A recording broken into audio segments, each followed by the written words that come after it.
A Werewolf Shifter Romance, written by Amelia Hart. Chapter 1. What the Barn Held. The farm had always felt like a prison, though Isabel Hartford had never consciously chosen to admit that to herself. 26 years of breathing the same humid Pennsylvania air, walking the same worn paths between house and field, watching the seasons shift from her perspective on the porch, while her father aged in a way that seemed both inevitable and unfair. Her mother's death had crystallized something in Thomas Hartford, a fear so profound it had calcified into control. He couldn't lose anyone else, so he held Isabel close. Not through cruelty, but through a suffocating kind of care that made her feel simultaneously cherished and trapped. The evening air was thick with the approaching autumn as she made her way toward the massive red barn that anchored the eastern edge of their property. Her boots crunched against the gravel path, a sound so familiar it barely registered anymore. Nightly verification of the animals had become ritual, something to do when the house felt too small, when Thomas's quiet presence in the living room seemed to press against her chest like a hand holding her underwater. The barn doors creaked open. Inside, hay dust caught the last rays of sunlight filtering through the gaps in the wood, creating an almost cathedral-like atmosphere. She moved past the stalls where their horses stood drowsy and content, checking feed and water with the mechanical efficiency of someone whose hands knew the task by heart, while her mind wandered elsewhere. It was when she approached the back storage area that everything shifted. At first, she thought predator. The shape among the scattered hay was massive enough to register as threat before her conscious mind could process details. But as her eyes adjusted to the dimmer light, the form became clearer. A wolf. Impossibly large for any natural specimen, yet smaller than she might have expected if she'd ever truly considered the possibility of encountering one. The creature was dark-colored, nearly black, with matted fur and visible damage that spoke of violence and flight. Isabel's first instinct was panic. Her second was recognition that this animal was unconscious and posed no immediate threat in its current state. Her third was noticing the blood. So much blood soaking into the hay around the creature's left flank and shoulder, suggesting wounds that should have been fatal hours ago. For several seconds, she couldn't breathe properly. Her mind cycled through impossibilities. Escaped zoo animal? Exotic pet? But no exotic pet would have this particular quality. Something in the structure of the creature that seemed wrong in ways her rational mind couldn't articulate. The proportions were off. The musculature was too defined. The face, even in unconsciousness, held an intelligence that transcended simple animal awareness. She knelt beside the creature, her hands trembling slightly as she assessed without touching. The wounds were severe. Close-range bullet entry, torn muscle, fever-hot skin. Distinct and unmistakable, combined with claw marks that suggested combat with something other than human weaponry. The fur was matted with sweat and blood. The breathing was present but shallow, barely perceptible. There was no exit wound. Whatever slug had entered had not left. Isabel's breath snagged. Not here. Ryder would tell her later. Wrong light, wrong floor. He won't survive sloppy hands. Isabel made her decision without fully understanding why. She couldn't call authorities. No one would believe her. More significantly, this creature would be taken somewhere it didn't belong, to people who would hurt it. Some instinct older than reason urged her toward protection. She worked quickly, moving the wolf carefully using techniques she'd learned during her mother's final illness. The creature was heavy, surprisingly so for something that appeared relatively compact. She pulled blankets from a trunk, arranging them into a nest of softness and warmth. She positioned the wolf with care, trying to minimize additional trauma to the damaged shoulder and flank. Then she went to the house and returned with supplies.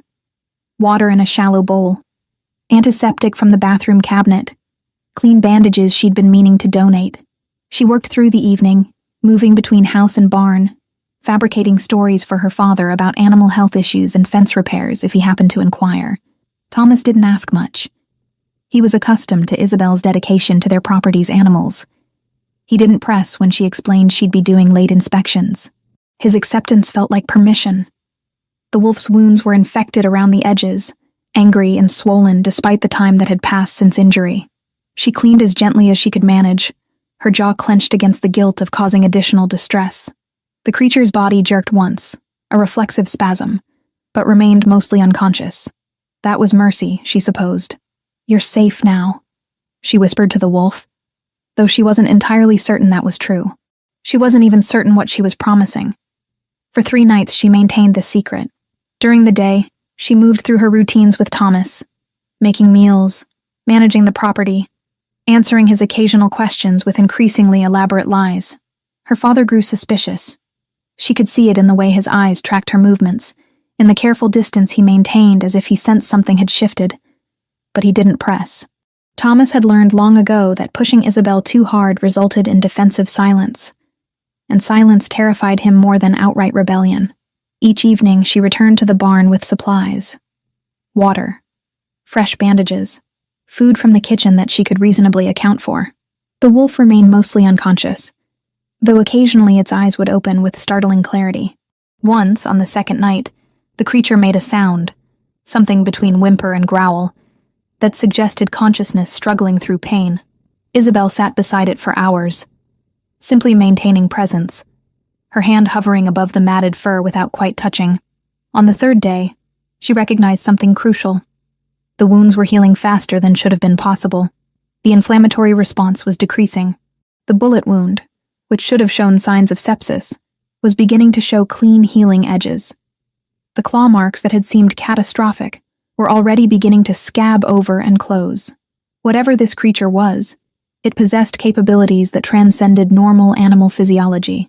Isabel found herself talking to the wolf during these visits, filling the silence with details of her life as if the unconscious animal were a confessor. She told it about her mother, about her father's fear, about the way the farm had become both shelter and suffocation, about the ache of being needed so much that independence felt like betrayal. By the 4th day, she realized something fundamental had shifted inside her. This abandoned creature, this impossible, wounded, supernatural animal, had given her something she didn't know she'd been missing. Purpose that existed outside of obligation. Purpose that was hers alone to define. The wolf's eyes opened more frequently, amber gold eyes that held that disconcerting intelligence. Occasionally they would fix on Isabel's face, and she would see something like gratitude or recognition, though she knew she was probably projecting human emotion onto animal response.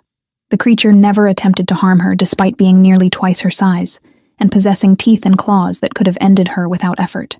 Across town, in a house designed for someone who wielded more power than any human government acknowledged, Marcus Devon held his phone with the careful precision of someone accustomed to delivering bad news to worse people. His reflection in the window showed the weariness of a man who'd spent 12 years managing the impossible, serving an alpha king who'd lost faith in his own ability to sustain a dynasty.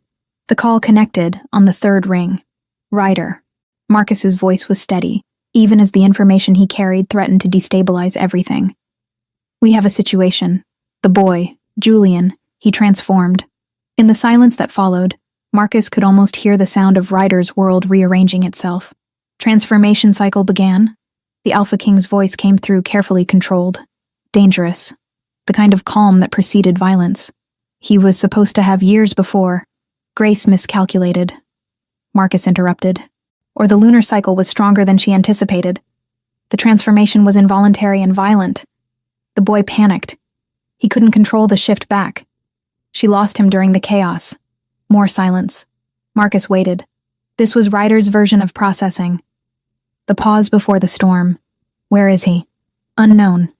During the transformation, he was spotted by a human with a gear. Grant Henderson. The man fired. The boy was struck and fled in wolf form. Grace has been unable to locate him. She reached out through underground channels looking for assistance.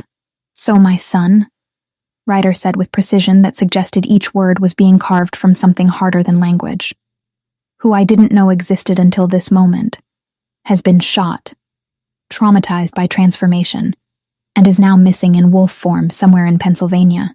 That is the situation," Marcus confirmed. "I'm mobilizing resources to locate him. Shifter tracking can find him within hours. The problem is that Corvus likely knows by now," Ryder finished, "that any movement we make broadcasts his location to rivals who'd use him against me. Find him, Marcus. Immediately. I want coordinates within the hour." The line went dead.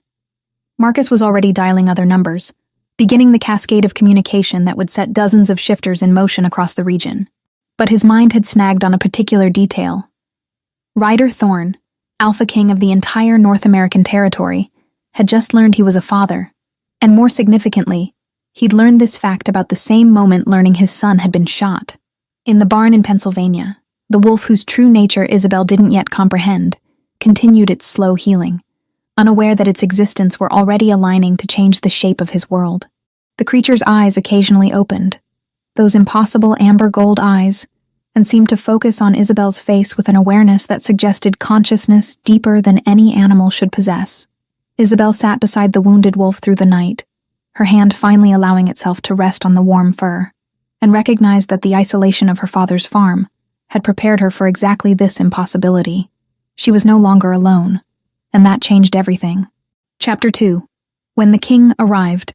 The night air had turned sharp by the time Rider Thorne descended from his vehicle, the expensive leather of his shoes crunching against the gravel approach to the Hartford property.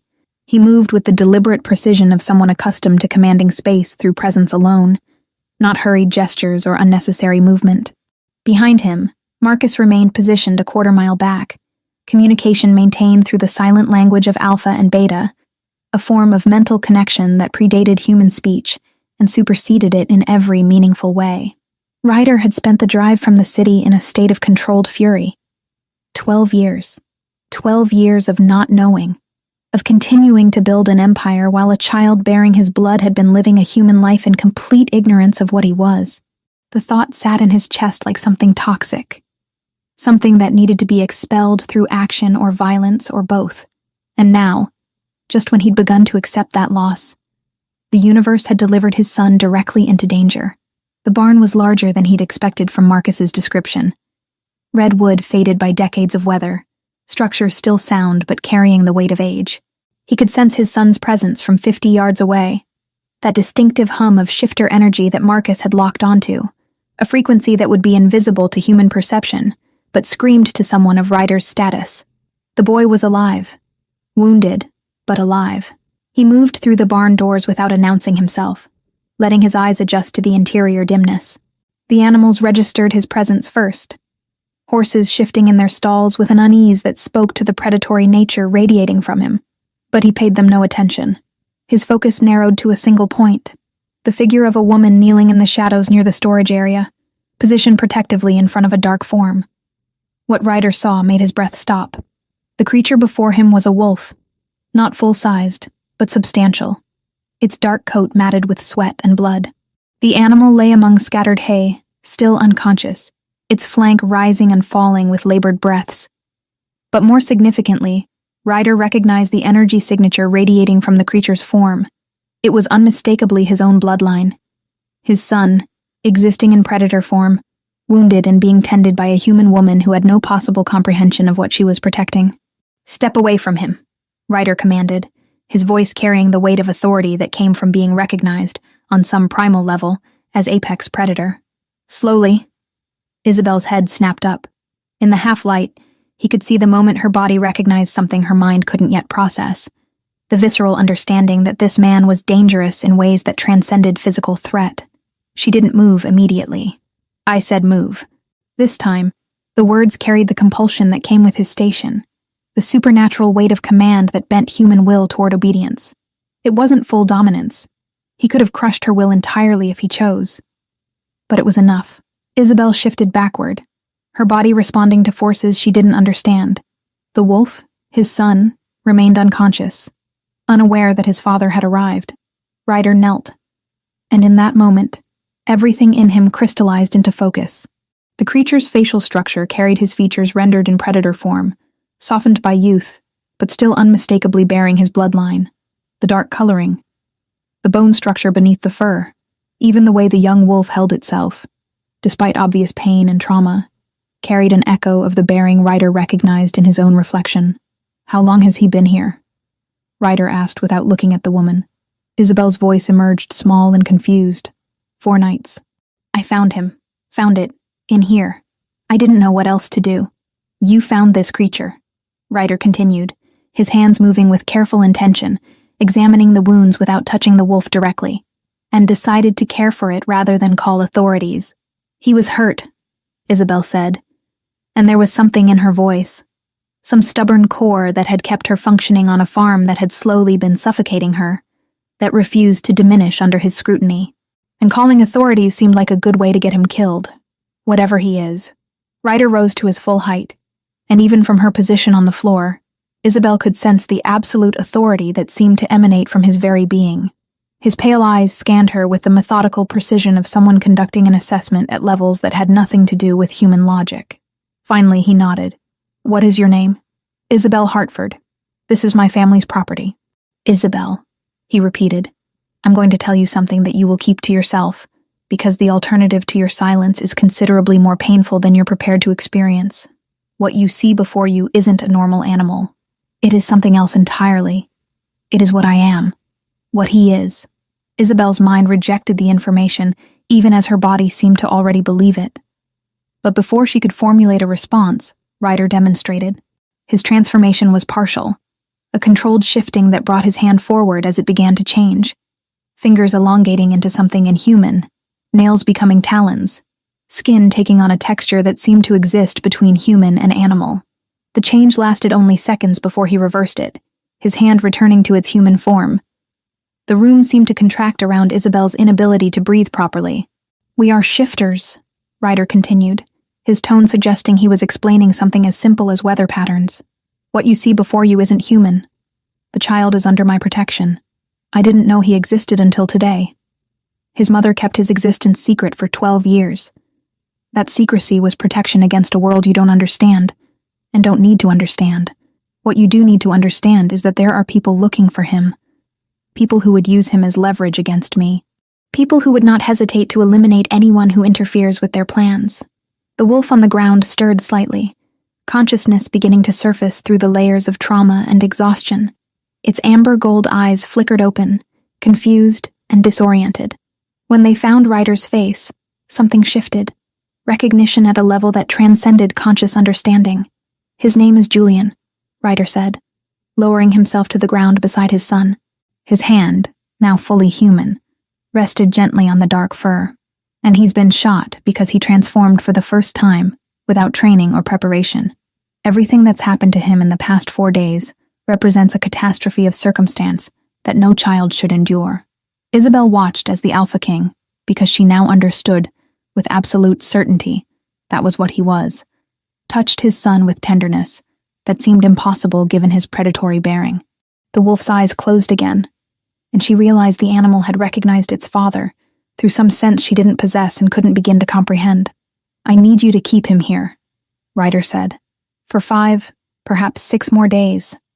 I'll return each night with medications that his human doctors could never provide. During the day, you maintain your normal routines. You tell no one. You give no indication that anything has changed. Can you do that?" Isabel's silence was her answer. Ryder leaned in, voice pitched for her alone. "Privately, he is my son. I learned it today. Keep that between us until he's strong enough to hear it. Your compliance is not optional," Ryder continued. "But there was no cruelty in it, merely the statement of fact. But you should know that your family will be protected. I don't reward betrayal, but I'm not in the habit of harming those who prove useful. Protect my son. And you've purchased the safety of everyone you care about." It took Isabel several attempts to find her voice. "What if I can't? What if he gets worse?" "You will find a way to contact Marcus Devon," Ryder said, gesturing slightly. As if summoned by mention of his name, a figure appeared in the barn's entrance. A man with dark hair and intelligent eyes that assessed Isabel with complete neutrality. He will be monitoring the property. Any significant deterioration, any complication, you will signal him. "Understood. Understood," Isabel whispered. The Alpha King spent the next hour administering care that Isabel barely understood, medicaments that seemed to accelerate the healing process, applied directly to the wolf's wounds. Careful monitoring of the creature's vital signs using techniques and instruments that suggested knowledge transcending veterinary medicine. Throughout it all, Ryder's movements were efficient, but not cold. There was something almost tender in the way he touched his son's head, in the careful attention he paid to Julian's comfort. When it was complete, Ryder looked at Isabel. "I'll return tomorrow night. Same time. If anything changes, if he becomes unable to wake, if fever returns with intensity, if there's any deterioration, Marcus will be watching." And then he was gone, moving back through the barn with the same fluid grace he'd arrived with, disappearing into the darkness outside.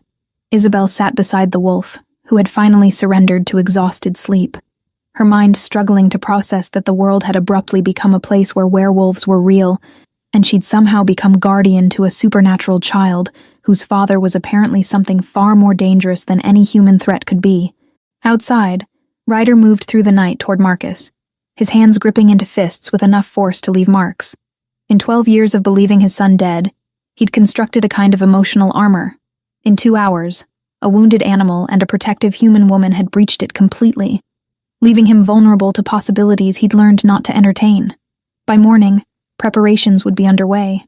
By nightfall, he would return to that barn and begin the impossible task of teaching a traumatized young shifter about the violent, beautiful, devastating nature of what he'd been born to become, while also managing the political complications that his son's existence represented to every rival alpha who'd ever questioned his fitness to rule.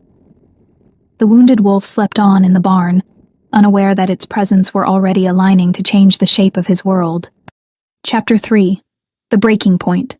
The 7 days that followed transformed the barn into something between sanctuary and interrogation chamber of identity. Ryder arrived each evening as the sun descended below the tree line, moving through the property with the ease of someone accustomed to operating outside conventional boundaries. He brought things Isabel couldn't comprehend. Small vials containing luminescent substances, powders that smelled of earth and minerals, and knowledge that seemed to exist in a language beyond human understanding. Julian's recovery was extraordinary in ways that transcended physical healing. The wolf remained largely unconscious through the first days, but gradually the amber gold eyes began opening with increasing frequency and clarity. Those amber gold eyes held something distinctly non-animal when they focused. A consciousness that suggested the child trapped inside predator form was slowly returning to awareness. Isabel found herself speaking to the creature, narrating her movements, offering comfort to something that shouldn't have needed comfort in the way humans understood it. Ryder's approach to his son was different when they were alone. Isabel would observe from careful distances as the Alpha King placed his hand on the dark fur, and something would pass between them, a communication that transcended species and language. She realized that shifters possessed some form of telepathic connection, a way of speaking that required no words. Once, she caught fragments. Ryder's mental voice carrying patience mixed with frustration, Julian's responses radiating confusion and fear, a father attempting to compress years of cultural education into days of recovery. By day 5, Julian could stand. The wolf's movements were tentative, favoring the shoulder where the bullet had struck, but functional. Isabel watched as the creature began moving through the barn spaces, relearning how to navigate the world. The horse in the adjacent stall expressed no fear. Animals recognized something about Julian that transcended threat. There was an otherness to him that communicated itself without language. Ryder began more direct instruction as the week progressed. The Alpha King would spend hours in the barn with his son, and through careful observation and occasionally overheard fragments of that telepathic communication, Isabel pieced together what was happening. Ryder was teaching Julian about shifter society through mental connection, the hierarchy, the importance of control, the devastating consequences of uncontrolled transformation. He was attempting to prepare a child who'd been raised human for a reality that existed in dimensions that human upbringing could never accommodate. The hierarchy exists for reason, Ryder explained to Isabel during one of his nighttime arrivals, speaking aloud perhaps for her benefit, or perhaps because the weight of what he needed to communicate demanded human language. Shifters without control are danger to themselves and their communities. Julian's transformation was catastrophic because he had no framework for what was happening. The pain, the disorientation, the involuntary shift in consciousness, all of it overwhelmed him. Can he control it now? Isabel asked. No, Ryder answered simply. But he will learn. By day 11, as the barn was settling into deepening autumn and Thomas was expressing increasing suspicion about Isabel's nocturnal habits, Ryder made an announcement that vibrated through the space between them. Tomorrow night, he transforms, Ryder told the wolf, his words carrying authority and something deeper, deliberately, with training, not the way it happened before. This time you'll have control. This time you'll have understanding. This time you'll have me. Isabel heard the promise in those words, not just of safety, but of presence, of not being alone in the transformation that had previously been catastrophic violation. The transformation training happened on the evening of day 12. Ryder arrived earlier than usual, as the light was still holding in shades of orange and gold. He communicated something to Julian through that silent language, and the wolf, having spent days in that form, having begun to understand its own capabilities, moved toward the barn's exit with purpose. Isabel watched them disappear into the darkening tree line, feeling the weight of isolation settle across her shoulders. She told herself this was necessary. She told herself she trusted Ryder's judgment, despite the fact that trust in this context felt like faith in something too vast to fully comprehend. In the forest clearing where moonlight penetrated the canopy and offered space for what was to come, Ryder brought his son to understanding. The instruction was equal parts meditation and combat training, though Julian didn't yet comprehend the second aspect. The transformation isn't invasion, Ryder communicated through the mental channels that connected them. It's integration. Your human consciousness and your wolf consciousness. They're not fighting for control. They're two parts of the same being. You're not surrendering to the wolf. You're inviting it. You're acknowledging that both forms are you. Julian's wolf form trembled with concentration. Breathe, Ryder continued. Feel your heartbeat. Feel the energy beneath your fur. It's there always. Right now you're just learning to acknowledge it, to accept it, to let it express itself. The transformation, when it finally came, happened with controlled intention. The wolf's form shifted, bones restructuring, fur receding, consciousness expanding into human awareness. When the process completed, a small boy stood naked and shaking in the moonlight, no longer than 12 years old, his dark hair wet with the transformation's exertion. His pale eyes, so like his father's, reflected terror and wonder in equal measure. Ryder, in response, allowed his own form to shift into that massive predator state, demonstrating the size and power that an adult alpha commanded. But when he approached, it was with deliberate slowness and invitation rather than dominance. The great wolf's presence was meant to teach, not intimidate. They ran together through the forest. Julian discovered speed and grace that human legs could never achieve. He learned how predator senses operated, how scent told stories about the world, how movement communicated intention through landscapes where human civilization rarely ventured. There was pure liberation in it, the particular joy that comes when a creature discovers capabilities it never knew it possessed. It was nearly perfect, nearly enough to make the boy forget that his world had shattered 12 days earlier. The hunters appeared without warning, though in retrospect, there had been signs Ryder simply hadn't caught because his attention was consumed by his son. Grant Henderson had spent the preceding day organizing neighbors with growing urgency. He'd convinced himself that whatever he'd glimpsed days earlier was a sick coyote or a bad trick of moonlight.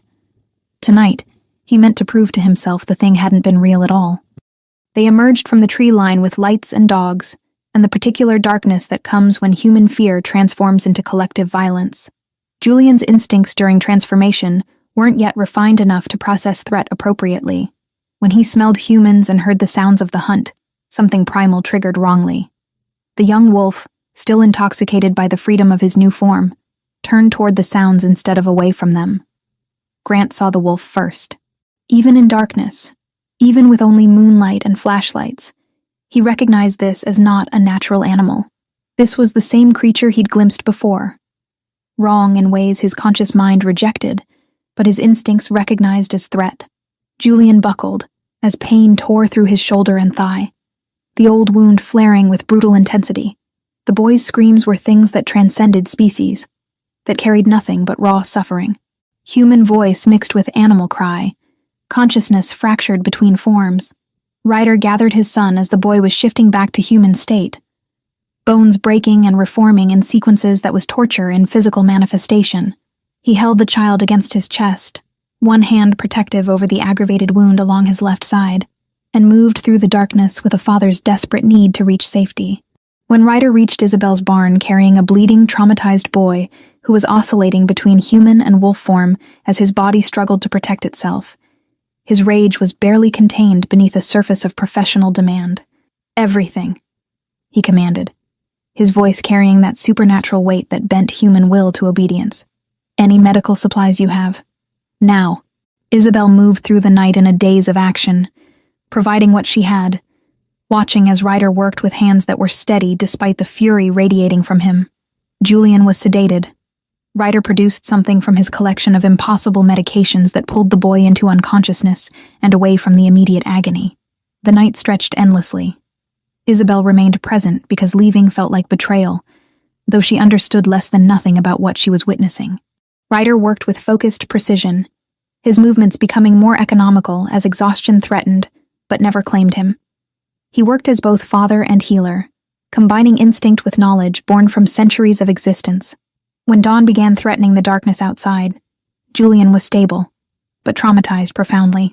The accelerated regenerative process had healed the bullet wound partially, but the psychological damage was severe. A child who'd been excited by newfound capability had been reminded in the most brutal way that the world contained forces that wanted him dead. Ryder sat beside his son, watching the boy's face as he slept the medicated sleep of the severely injured. And for the first time since arriving at the property, the Alpha King allowed something like vulnerability to cross his features. The guilt of a father who'd tried to teach his son to fly and had instead delivered him directly to predators who saw only threat. Chapter 4. Promises Kept and Broken. Ryder cut clean and fast with Isabel bracing, Grant's jacket pressed into service as a pad. The boy seized and then went limp, breath still in him. Ryder worked by feel and judgment, drawing the dark, ugly metal free. "Got you," he said softly. "Stitch." They closed him, layered and precise, heat pouring off his skin as the fever finally began to break. The barn became something other than itself in the aftermath of violence. It transformed into a space suspended between veterinary care and something infinitely more complex, a sanctuary where human compassion met supernatural healing, where the boundaries between species dissolved beneath shared need for survival. Julian remained unconscious through most of the first night, his dark wolf form sprawled across blankets arranged with careful intention. Ryder worked with methodical precision, applying medications that seemed to accelerate cellular regeneration in ways that transcended conventional understanding. It wasn't a new wound at all. The earlier slug had drifted and inflamed tissue under strain.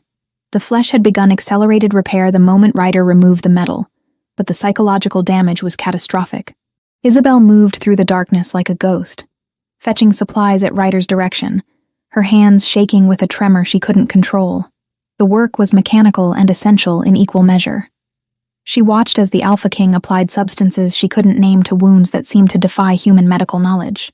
What fascinated and terrified her most was the way Ryder's hands trembled slightly when they touched his son's fur. This man who commanded absolute authority, who radiated predatory confidence, was genuinely frightened. The wolf's consciousness flickered in and out through the medicated haze. When Julian's amber eyes opened, they held confusion and suffering in equal measure.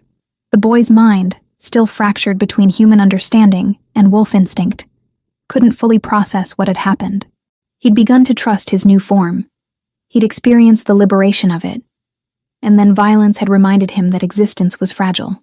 Ryder maintained constant mental contact with his son through those long hours. Isabel caught fragments of their communication, Ryder's mental voice carrying patience mixed with devastation, Julian's responses radiating pain and fear and betrayal. A father attempting to comfort a child who'd learned that the world contained forces far more terrible than any nightmare. By morning, Julian had stabilized into something approaching sleep, though Isabel suspected sedation rather than natural rest. Ryder sat motionless beside his son, his pale eyes fixed on the wolf's dark form with an intensity that suggested he was watching for any sign of deterioration. In the weak light filtering through the barn's gaps, she could see the toll the night had extracted. The way Ryder's shoulders seemed to carry additional weight, the tight line of his jaw, the barely contained fury radiating from him like heat from a forge. When Thomas appeared in the barn doorway carrying coffee in a thermos, a gesture born from decades of farm routine that recognized no exceptions, even when the world had fundamentally shifted, the moment crystallized into terrible clarity. He saw his daughter, exhausted, stained with blood that wasn't hers, kneeling beside a wounded wolf and an impossible man. He saw the evidence of a secret that had metastasized into something beyond simple concealment. "There was an accident," Isabel said, her voice steady through sheer force of will. "My friend found an injured animal and brought it here. We're helping it recover before releasing it back into—" "I'm not stupid," Thomas interrupted, his voice carrying a weight of exhaustion that suggested he'd aged a decade in the past 12 days. I'm not going to pretend I believe that story, but I also understand that asking questions will only complicate situations that are already beyond my comprehension. He set the thermos on a hay bale and turned to leave, but Ryder's voice stopped him, not commanding, but carrying that particular quality that demanded attention regardless. Your daughter has protected my son when no one else could, Ryder said. The wolf beside him stirred slightly at the sound of Ryder's voice, and though the creature remained unconscious, something in its posture shifted toward comfort. That protection has come at cost to her reputation, her safety, her relationship with you. That debt will not be forgotten. Thomas looked at the man who'd addressed him, his eyes taking in details that his mind struggled to categorize. There was something fundamentally wrong about this man in ways that transcended simple physical wrongness. There was an otherness to him that made Thomas's primal instincts scream warnings about predators and territory and the boundaries between human and something else entirely. I don't want your debt, Thomas said finally. I want my daughter safe. I want normal life to resume. He stopped, recognizing the impossibility of the wanting. I want what's best for Isabel. Then we share an objective, Ryder responded. That evening, Isabel found herself sitting across from her father at the kitchen table, the same location where they'd shared countless meals for the past 26 years. The space felt different now. Contracted, loaded with the weight of unspoken knowledge. Thomas poured coffee with ritual precision, and Isabel found herself noticing details she'd overlooked through years of familiarity. The tremor in his hands, the way grief had mapped itself across his face in lines that hadn't been there when her mother was alive. I need to ask you something, Thomas said, and I need you to be truthful with me. Isabel waited, her own coffee cooling between her hands. Is this creature, is the animal in the barn, going to hurt you? Is it going to hurt anyone here? No, Isabel answered, and meant it with complete certainty. He's just a child who was injured and terrified. He couldn't hurt anyone even if he wanted to. That's not what I asked, Thomas said gently. I asked if he will hurt you. The distinction hung between them, heavy with implication. The man, Ryder, he'll protect me, Isabel said. He and the animal, they're not what we are, but that doesn't make them dangerous to us. Not if we keep their secret. Thomas was quiet for a long time. When he finally spoke, his voice carried the weight of decision made against every instinct toward normalcy and safety. There will be consequences if anyone finds out what's happening in that barn. Not just for you, and for me, but for that creature. Bad people will want him if they know he exists. I know, Isabel whispered. If anyone comes to this property asking questions about the animal or about the man, anyone at all, I'm calling the authorities. I have to. I need to be able to say truthfully that I reported it if questions come later. Do you understand? Isabel understood. She understood that her father was creating a boundary that would protect them all if things fell apart. She understood that he was asking her to accept a promise that could ultimately betray Julian if circumstances shifted toward discovery. She understood that Thomas was offering her the most profound gift he could provide, the space to make her own choices, even when those choices terrified him. I understand, she said. That night, after Thomas had retreated to his room, Isabel found herself sitting alone in the barn, with only the animals for company. Ryder had returned to wherever Alpha Kings retreated when their immediate crises passed. The wolf lay sleeping, sedated, his breathing steady and deep. The barn was warm, filled with the smell of hay and the distant sounds of animals settling into sleep. She thought about the choice she'd made, the decision to keep a secret that couldn't be kept forever, to commit herself to a creature she'd known for less than 2 weeks, to stand at the edge of a world that operated by rules she didn't understand. She thought about what it meant to be needed by something that depended entirely on her compassion. In the darkness of the barn, surrounded by hay and blankets, and the faint sounds of the injured wolf's breathing, Isabel Hartford recognized that the life she'd known before that first night of discovery was truly over. She'd crossed some invisible threshold where return had become impossible, where she'd committed herself to protecting something that the ordinary world could never acknowledge. She didn't know yet that this decision would eventually cost her everything she'd ever known. She didn't know that it would also give her something she'd been searching for without recognizing the absence.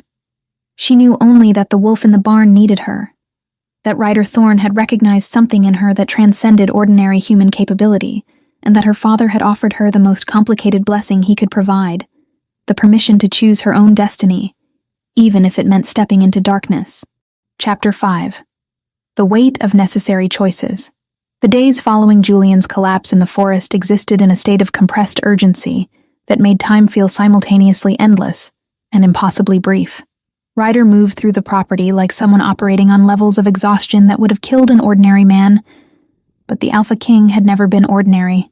He was something that transcended human limitation. Though even he, with all his centuries of accumulated power, couldn't entirely suppress the guilt that carved itself across his features when he believed no one was watching. Grant Henderson had become something unexpected. A man silenced not by threat, but by the sheer weight of cognitive dissonance. He'd spent 3 days attempting to construct rational narratives around what he'd witnessed in that forest. A man moving with impossible speed. A child, transforming. The complete defiance of everything his rational mind insisted was possible. By the 4th day, Grant had settled into a kind of willful amnesia, reporting to animal control that any predator had clearly retreated. That increased foot traffic alone had probably been enough to scare it away. No one needed to investigate further. No one needed to ask harder questions. Grant would maintain his silence not through fear of explicit threat, but through the simple recognition that speaking truth would make him sound insane. Ryder monitored this silence through Marcus, who maintained surveillance on the property using methods that didn't require physical presence. When Marcus reported that Grant had effectively neutralized as a threat through his own psychological processing, Ryder allowed himself the first moment of relief he'd experienced since learning of his son's existence. But relief was a luxury that couldn't be sustained. That same evening, Marcus brought information that shifted everything toward acceleration. Corvus has moved resources into the region, Marcus said through the silent communication that passed between Alpha and Beta. He's acquired intelligence about the boy, nothing confirmed yet, but movement suggests he knows something. Ryder processed this in the way he processed all catastrophic information, by immediately implementing contingency protocols that had been formulated for exactly this scenario. There was no time for the careful recovery Julian required. There was no luxury of gradual healing and gentle integration into understanding his own nature. Everything had to compress into a fraction of the timeline originally planned. That night, Ryder spoke to Isabel, while Julian slept the medicated sleep that kept the worst of the pain at bay. They stood in the shadows of the barn, the weight of decision hanging between them like something physical. "We're leaving," Ryder said simply. "Tomorrow night. I need you to gather what you can carry without arousing suspicion." Isabel's first instinct was protest. The second was recognition of necessity. "How long until we return?" "I don't know," Ryder answered, with the brutal honesty that she'd come to expect from him. "Julian needs protection that I can't provide here. There are those in my world who would use him against me. They're beginning to understand he exists." She understood. Though the understanding carried weight that threatened to crush her, she understood that she was being asked to abandon the life she'd known, to leave her father, to step into a world that operated by rules she didn't comprehend, to stand at the side of a man and child who inhabited a reality that human perception was never meant to accommodate. "What about my father?" The question emerged smaller than she'd intended. "Tell him the truth," Ryder said, "as much truth as he can bear. Give him the ability to say, if questioned later, that you left for personal reasons. Give him the safety of plausible deniability." That conversation happened the following evening, after Ryder had left to coordinate logistics with Marcus and the network of shifters who served as resources for the Alpha King. Thomas sat at the kitchen table, his coffee cold in front of him, as Isabel explained that she needed to leave, that the child in the barn and his father represented complications that extended beyond the boundaries of their farm, that staying would only create danger for all of them. "How long?" Thomas asked, his voice suggesting he already knew the answer wouldn't provide comfort. "I don't know," Isabel said, mirroring Ryder's earlier honesty. "Possibly a long time." Thomas was quiet for what felt like years compressed into minutes. "If anyone asks, I'll tell them you received an opportunity for work in the city, that you decided to pursue your own life, that I don't know where you went." "I know," Isabel whispered. "And if circumstances change," Thomas continued, his eyes still fixed on his coffee cup, as if the dark liquid held answers to questions he couldn't articulate. "If you're ever in danger or in real trouble, you'll find a way to contact me." "I will," Isabel promised. Recognizing this for what it was, her father's way of offering blessing despite his fear, they held each other that night with the kind of embrace that carries finality. Thomas smelled like the farm, like soil and work, and the specific scent of a life lived in one place for decades. Isabel memorized it, understanding that this might be the last time she stood in the kitchen that had been the center of her existence for 26 years. The actual departure happened with an almost surreal simplicity. Marcus arrived with a vehicle that was unremarkable in every way, the kind of transportation that wouldn't draw attention passing through small towns at night. Julian was carefully secured in the back, his wound still healing but stable enough for travel.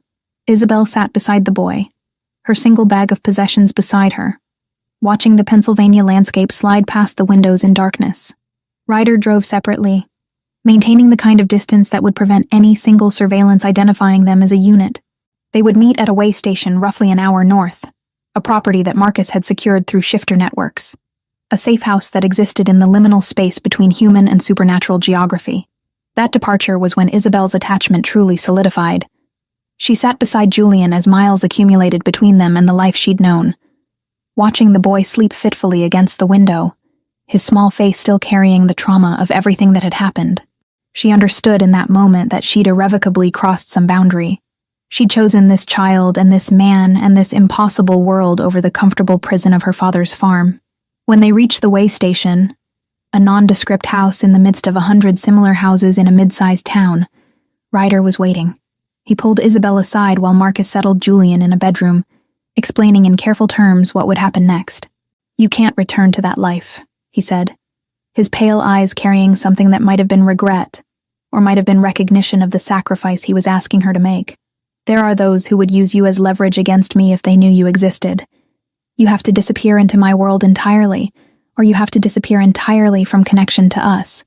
I've already chosen," Isabel said quietly. What happened next was unexpected and inevitable in equal measure. Ryder kissed her with the intensity of someone who'd been holding back an eruption of need through sheer force of will. His hands, typically controlled and precise, became something more urgent. It was connection born from shared trauma and mutual recognition that they'd both sacrificed the normal world for something neither of them entirely understood. When they pulled apart, Ryder's forehead rested against hers, and she could feel the tension that existed in every muscle of his body, the constant awareness that threatened and danger were never truly distant in his world. "I'm asking you to trust me with your life," he said. "I'm asking you to step into a reality that will frighten you regularly. I'm asking you to accept that the man I am isn't limited by human morality or human law. I already know what you are," Isabel replied. "I've known since the barn, and I chose anyway."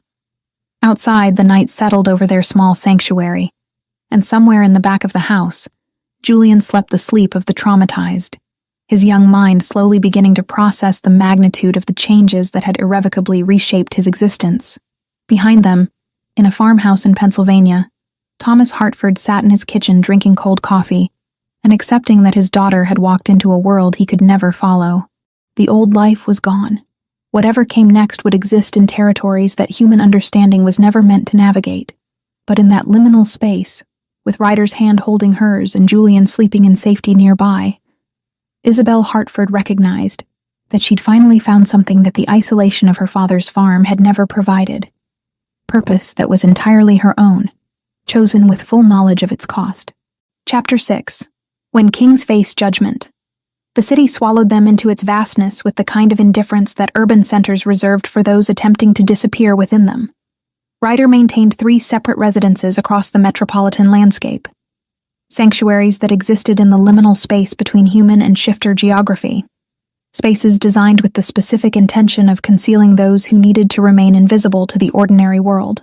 The one he chose for their arrival was located in the upper reaches of a high-rise building that occupied an entire city block, protected by security systems that blended human technology with safeguards that no conventional algorithm could decode. Isabel found herself in spaces larger than her father's entire farmhouse. Floor-to-ceiling windows offered views of a city that sprawled in every direction, a landscape of human civilization that seemed almost alien compared to the isolation she'd inhabited for 26 years. She moved through the apartment with the caution of someone navigating someone else's territory, aware that she was present only through the specific permission of the man who owned it. Julian required constant care during those initial days. His healing, accelerated by shifter physiology, still demanded vigilant monitoring. Isabel appointed herself his primary guardian during the daylight hours, watching the color gradually return to his face, observing as the trauma that had carved itself across his features began its slow process of retreat. The boy remained withdrawn, processing not just physical injury, but the catastrophic reorientation of his understanding regarding what he was and what the world actually contained. Ryder was absent with increasing frequency as the first week progressed. He would depart in the evenings and return in the deep darkness of early morning, carrying the weight of conversations that Isabel could only partially comprehend. Through fragmented explanations, she learned that he was managing political complications that extended far beyond the immediate crisis of his son's existence.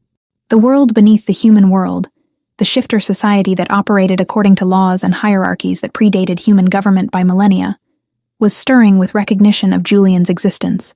On day 23, Marcus arrived with information that shifted the tempo of everything toward acceleration. Corvus has moved openly, Marcus reported to Ryder in the private study that occupied the apartment's eastern corner. Isabel observed from the adjacent space, pretending indifference while absorbing every detail she could interpret. He's distributed knowledge of the boy to his faction. Conservative alphas are expressing concern about the legitimacy of an heir raised outside shifter culture. The narrative he's constructing is that Julian is contaminated by human upbringing. Ryder's response was controlled fury maintained beneath a surface of absolute precision. Then we move to confrontation. Assemble the council. I'm bringing evidence of Julian's legitimacy before the entire authority structure. That's unprecedented, Marcus said carefully. Bringing a human woman and an untrained adolescent shifter into the council chambers? It's necessary, Ryder interrupted. They want to question my fitness as Alpha King. They want to suggest my son is unsuitable as heir. They'll see exactly who my son is. And they'll understand that the woman standing beside him has sacrificed more for his survival than any of them would recognize. The announcement that Isabel was expected to appear before the Council of Alphas arrived with all the diplomatic grace of an avalanche. Ryder explained it to her in terms designed to be clear, but offered minimal comfort. They're going to challenge your presence, he told her, his pale eyes carrying that particular intensity that made her spine straighten involuntarily. They're going to suggest you represent weakness or risk.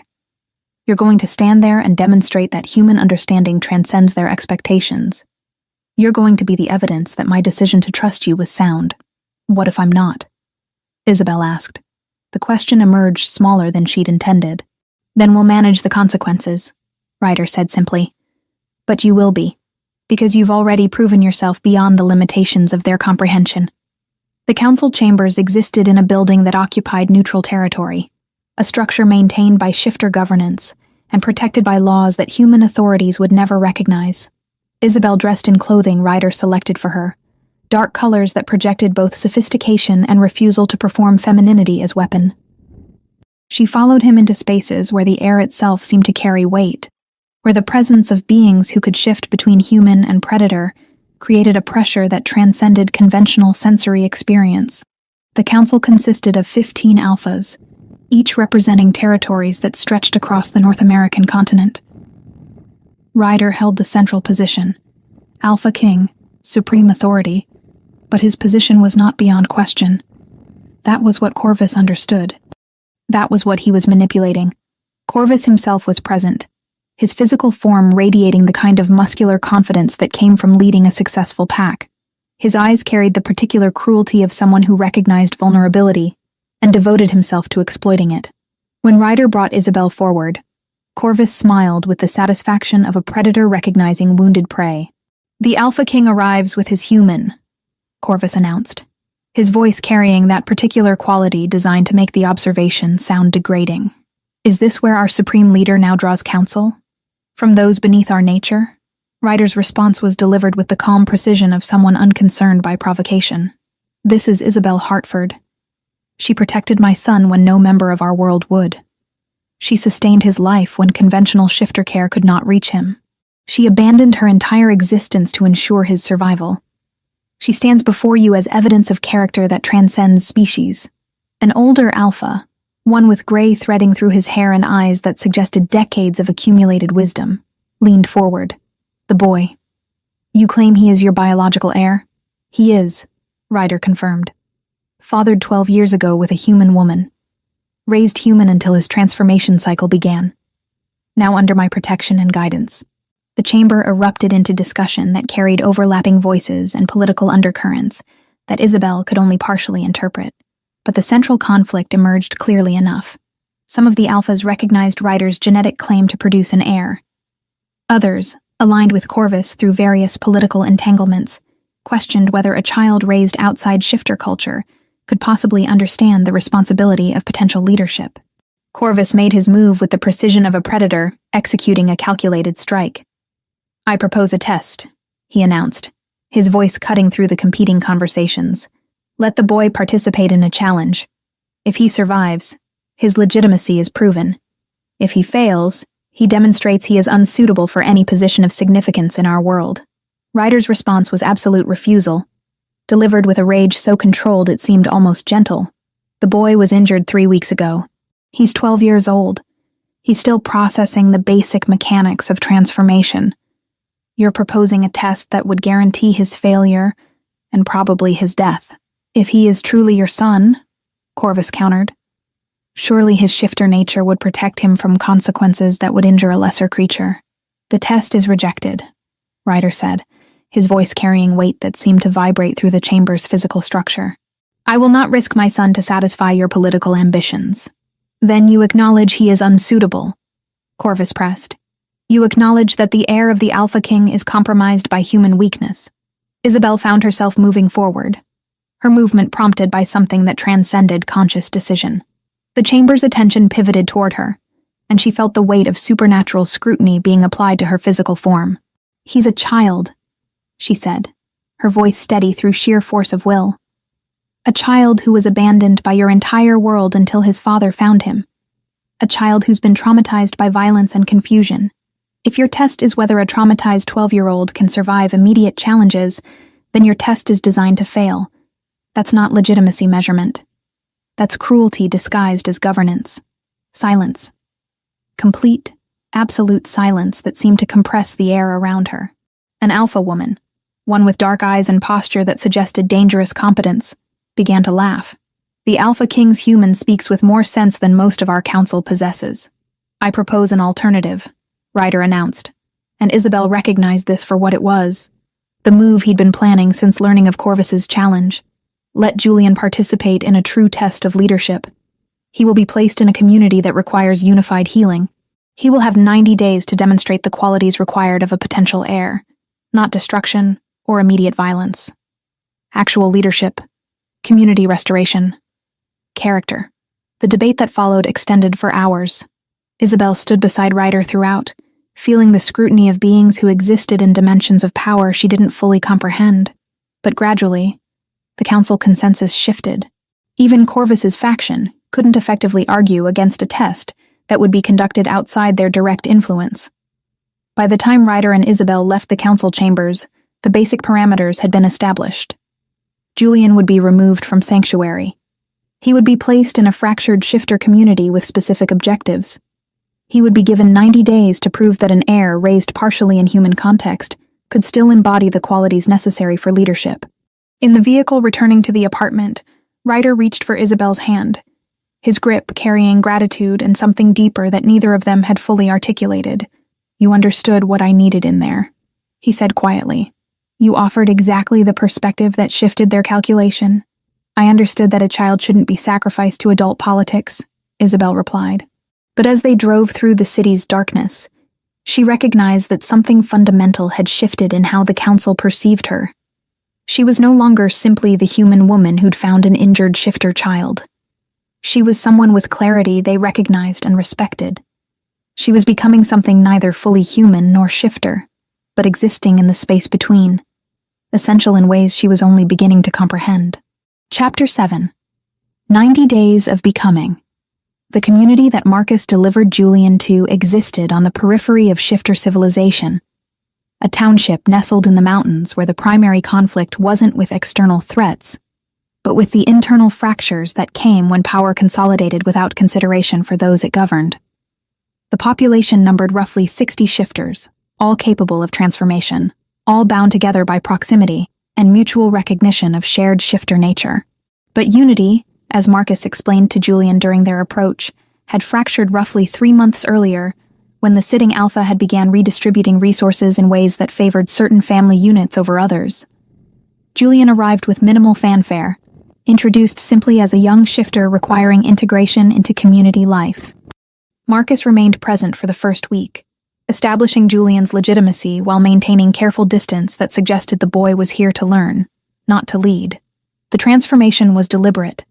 Julian wasn't positioned as authority figure but as observer and participant, allowed to witness the deterioration that came when governance abandoned equity in favor of expediency. The community's economic structure was relatively simple. Hunting territories provided primary sustenance. Agricultural cooperatives managed cultivation of crops.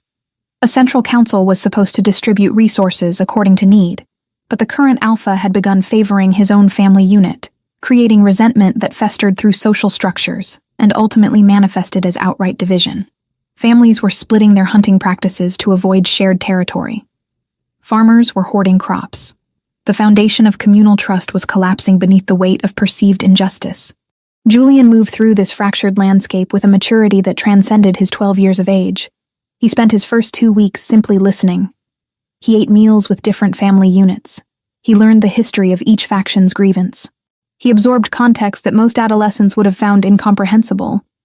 But Julian had been raised in devastation. He understood displacement and trauma, and the particular way communities fragmented when survival became individual, rather than collective. The alpha doesn't see it as injustice, an older female shifter named Sylvia explained during one of Julian's listening sessions. She was a woman in her 50s, her wolf form impressive in its power, her human perspective sharpened by decades of managing family dynamics across transformation boundaries. He sees it as reward for loyalty. His interpretation is that those who follow his directives receive benefit. Those who resist receive nothing. It's a hierarchy, he would argue. Power structures are natural to shifter society. But it breaks the community, Julian responded, his observation simple but carrying weight that suggested deeper understanding. You're not functioning as unified territory anymore. You're fragmenting into competing groups. Yes, Sylvia agreed. Which is why we're dying. Population was 80 shifters 2 years ago. We're now 60. Families left to seek territory with better governance. Young people transformed and left to join other communities. We're in collapse. By day 15, Julian had formulated a proposal. He approached Sylvia first, understanding that authority in fractured communities often operated through recognition networks rather than formal hierarchies. His suggestion was radical for shifter culture, a redistribution mechanism that would balance resources more equitably, coupled with a council structure that would represent all significant family units, rather than operating as dictatorial authority. The alpha will refuse, Sylvia said, not unkindly. He benefits from current structure. Then the council will need to suggest it from unified position, Julian replied. If multiple families move together, his refusal becomes obstruction rather than governance. What followed across the next 3 weeks was something between education and subtle revolution. Julian moved through the community with careful intention, proposing his vision not as demand, but as collaborative possibility. He positioned himself as translator between factions, someone who understood both the alpha's perspective and the concerns of families experiencing resource scarcity. He offered to facilitate conversations that had become impossible through other channels. Then, on day 40, everything shifted toward confrontation. The first phase of Corvus's sabotage arrived with precision that suggested careful coordination. Funds designated for community infrastructure, a grain storage facility that was desperately needed for winter preparation, disappeared during transfer. The theft amounted to roughly 30% of the community's available resources, a loss that would create genuine suffering during the harsh months approaching. Julian's response was immediate and calculated. Instead of attempting to hide the theft or minimize its impact, he convened the entire community and presented detailed accounting of what had been stolen and by whom. The revelation served multiple purposes simultaneously. It demonstrated that theft had occurred through external actors, not through internal malfeasance. It united the community against a common threat, rather than dividing them through mutual suspicion, and it created opportunity for Julian to propose immediate collective response. families contributing personal resources to compensate for the stolen funds, creating shared investment in recovery. "We can choose to let this fracture us further," Julian explained to the assembled community, his young voice carrying conviction that seemed impossible for a 12-year-old. "Or we can recognize that external forces are trying to destabilize us precisely because we're beginning to unite. The theft isn't about acquiring resources. It's about preventing us from rebuilding collective strength." The community's response was remarkable. Instead of descending into blame, families began volunteering their own surplus for communal storage. Hunters organized additional expeditions to replenish stocks. Farmers accelerated harvest timelines. The attempted sabotage transformed into catalyst for genuine solidarity. The second phase of Corvus's assault arrived roughly 2 weeks later and took the form of deliberate disinformation. Rumors spread through the community claiming that Julian was merely a spy sent by the Alpha King to consolidate control over the territory. The narrative suggested that Julian's proposals for redistribution were actually mechanisms for centralizing power, that the supposedly stolen funds had been moved at Julian's direction, that the young shifter was manipulating emotions to establish dominance. This attack was more subtle and therefore more dangerous. Unlike physical theft, rumors operated through social fabric and created psychological erosion that could undermine trust in ways that resources couldn't repair. Some families began questioning Julian's motives. The unity that had briefly emerged through collective response to theft started fragmenting again. Julian's response came not through words, but through action. He began spending extended time with families experiencing resource scarcity. He participated in hunts, demonstrating genuine commitment to community survival rather than personal advancement. He worked on the grain storage facility reconstruction, laboring alongside those who'd been most skeptical of his presence. He made decisions in each interaction that consistently prioritized community welfare over personal benefit. By day 70, the rumors had become untenable. The community recognized through observable behavior that Julian's commitment was genuine. His actions contradicted the narrative of self-interested manipulation. Trust slowly began rebuilding. But Corvus had escalated to his final gambit. The third phase arrived with direct intimidation. Agents arrived in the community claiming authority to investigate potential fraud. They threatened families that had been most enthusiastically supporting Julian's proposals with investigation and possible exile if they continued resisting proper hierarchical authority. The intimidation was designed to create fear sufficiently profound to override the tentative unity that had been carefully constructed across the previous weeks. Julian faced a moment that would determine the trajectory of everything that followed.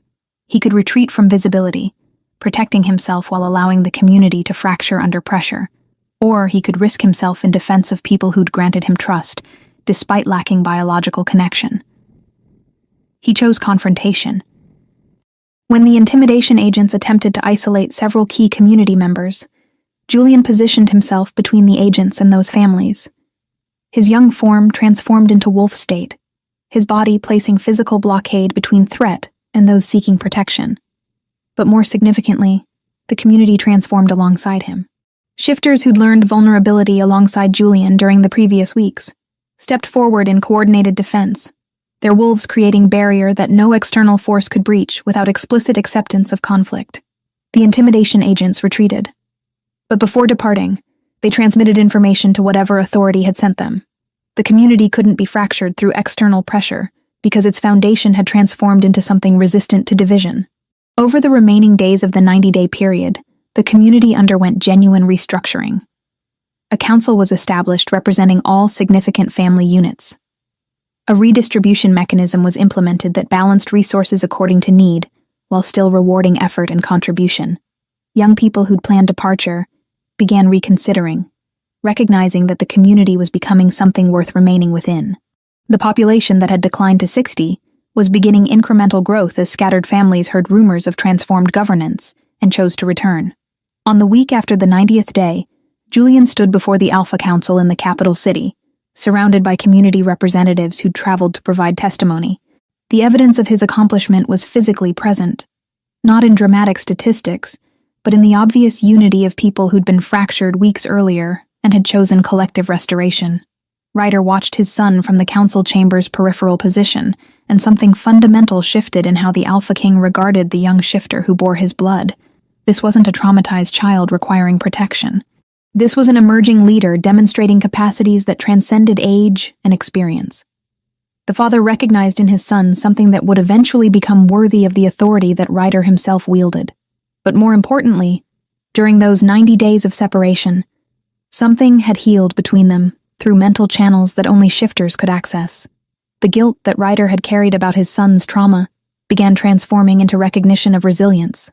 The fear that Julian was too damaged to become what he was meant to be dissolved beneath evidence of genuine competence. Julian returned from his trial transformed in ways that transcended mere survival. He'd become something other than traumatized adolescent. He'd become heir in substance as well as genetics, proven capable of leadership that emerged from compassion rather than dominance, from understanding rather than force.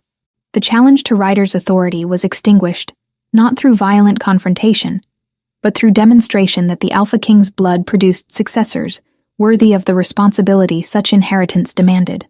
Chapter 8. New Foundations. The ceremonial chambers where Corvus faced judgment existed in a space older than most human nations.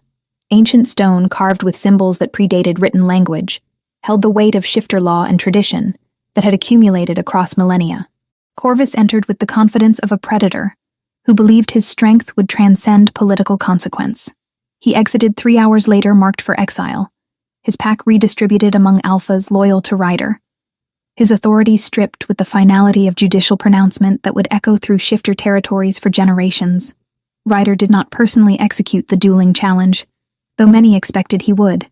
Instead, he appointed Marcus as his champion, understanding that visible restraint was more powerful than demonstrated rage. When Marcus dispatched Corvus's physical threat with brutal efficiency, the council recognized something significant. The Alpha King was secure enough to not require personal vindication. That security translated directly into political ascendance. Those alphas who'd been uncertain of Ryder's position suddenly became vocally supportive. The narrative shifted from contested authority to demonstrated supremacy. Within days of Corvus's defeat, the council convened to formally recognize Julian as legitimate heir. The boy stood in chambers designed for centuries of hierarchical posturing, his small frame somehow carrying the authority that Ryder's bloodline had granted him. When the ancient words of recognition were spoken, the entire assembled council bowed, not to the child, but to the future they were acknowledging. Julian Thorne, born of human and shifter union, raised outside shifter culture, had become the undisputed successor to the Alpha King's dominion. Isabel experienced the recognition through observation from the chamber's periphery, where she stood beside Marcus. She watched Ryder's expression shift from controlled Alpha King to something more raw, a father witnessing his son's legitimacy, acknowledged by the entire political structure that had previously questioned it. The transformation happened subtly, visible only to those who understood the complexity of what Ryder carried internally. That evening, Ryder brought her to the council chamber's private antechamber. The formality of his bearing suggested something significant was about to shift between them again. "I want to propose mating," he said without preamble, "in formal declaration before the council, in ritual that will bind you to me through both human and shifter law. I want the entire political structure recognizing that you are not merely companion, but mate, meaning equal authority, meaning protected status that supersedes all other claims." Isabel's response was simultaneously immediate and complicated. She loved this man, had recognized that love somewhere between protecting his wounded son and standing before judges who questioned her very presence.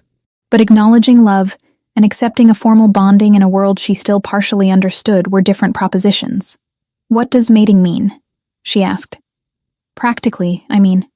Beyond the ceremony, it means permanent claim," Ryder answered. "It means if I die, my authority partially transfers to you. It means anyone who threatens you is threatening Alpha King lineage. It means legal recognition across the entire shifter territories that you are mine in the way I am yours. It's marriage translated through supernatural framework." "And if I say no?" Isabel asked, not from doubt, but from needing to understand that refusal remained possible. "Then I accept that refusal," Ryder said, though the weight of what he was surrendering became visible in his features. "You are not bound to me. You can choose any path that appeals to you, but I'm asking you to choose this one, to choose me, to choose Julian, to choose the life we've been building since you found an injured child in your barn."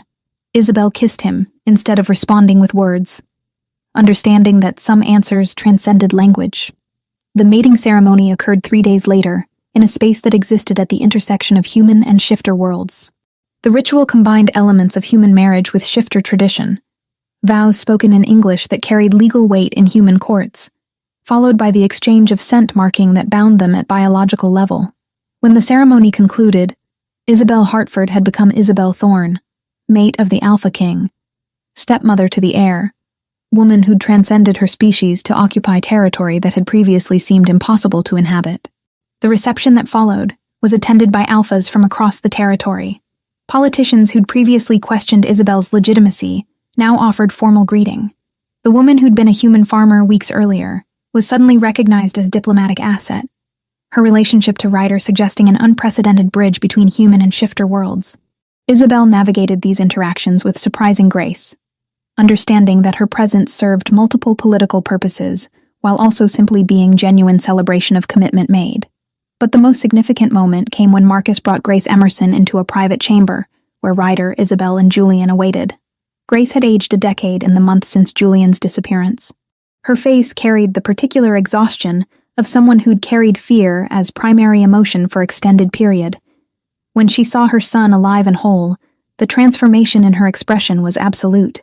She moved toward Julian, with the desperate need of a mother who'd believed she might never hold her child again.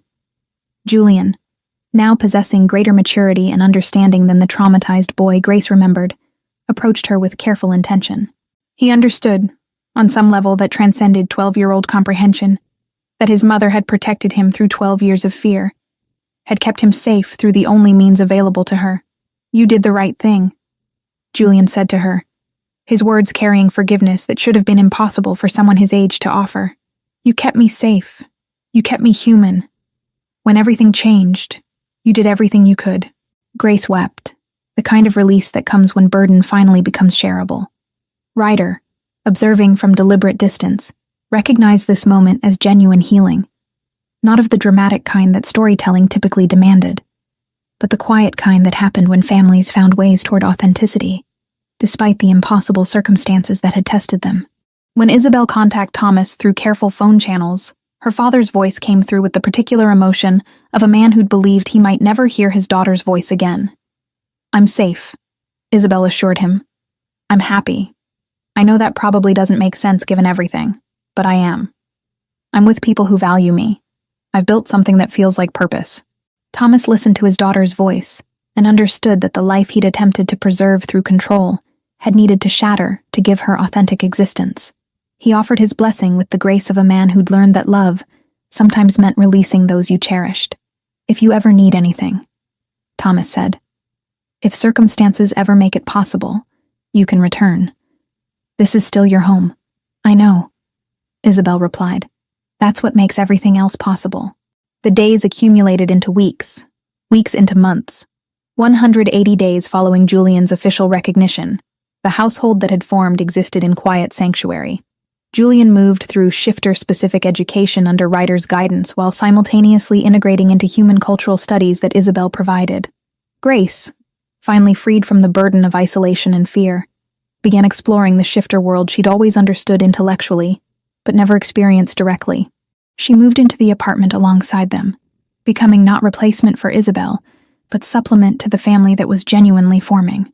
One evening, as autumn was transitioning toward winter, the four of them occupied the living space they'd collectively claimed. Julian studied historical texts of shifter civilization, his young face concentrated with effort. Isabel prepared a meal that bridged human and shifter culinary traditions, something she'd begun creating to honor the merged existence they inhabited. Ryder worked on documentation related to his position as Alpha King, the administrative reality of governing territories that transcended conventional geography. Grace sat by the window with a book on shifter history, finally allowing herself the luxury of learning about the world she'd always partially inhabited. It was ordinary. It was domestic. It was everything that none of them had believed possible months earlier. Isabel looked around this space, at the man she'd chosen to bind herself to permanently, at the child she'd protected through his transformation, at the woman who'd sacrificed her entire life for her son's safety, and recognized that the isolation of her father's farm had been necessary only to prepare her for this possibility. She'd needed to understand loneliness to recognize connection when it appeared. She'd needed to experience suffocation to appreciate freedom when it arrived. The future stretched before them with uncertainty. But that uncertainty no longer carried terror. It carried potential. Corvus's faction would eventually reorganize. New challenges would emerge. But the foundation they'd constructed together, built on sacrifice and honesty, and the willingness to transcend species boundaries, was solid enough to withstand whatever complications awaited them. Julian looked up from his text and made eye contact with Ryder across the space between them. The communication that passed was the wordless dialogue of shifters, the mental acknowledgement that moved beyond human language. Father recognized son's transformation, not from trauma into survivor, but from victim into heir, capable of leadership, born from genuine compassion. Isabel squeezed Ryder's hand as she moved past him toward the dining area, where she was arranging prepared food. He pulled her close, marking her neck with the scent gland gesture that affirmed their bonding in the way shifter tradition required. The action was both intimate and public, a statement that in this moment, before this family unit, the Alpha King was simply a man committed to the woman who'd transformed his world. Grace watched them with eyes that had finally learned to recognize love as possibility rather than threat. The evening settled around them, holding this moment in temporal suspension, the space between surviving and thriving, between isolation and belonging, between the person each of them had been, and the possibility of who they might yet become. Outside, the city moved forward with its ordinary human concerns. Inside, a family that shouldn't have existed by any conventional measure had found ways toward authentic connection. The supernatural world that had initially seemed threatening to Isabel was now simply the landscape of her daily existence. The human world that Ryder had long transcended had been reintroduced through Isabel's persistent humanity. In this space, they were finally home.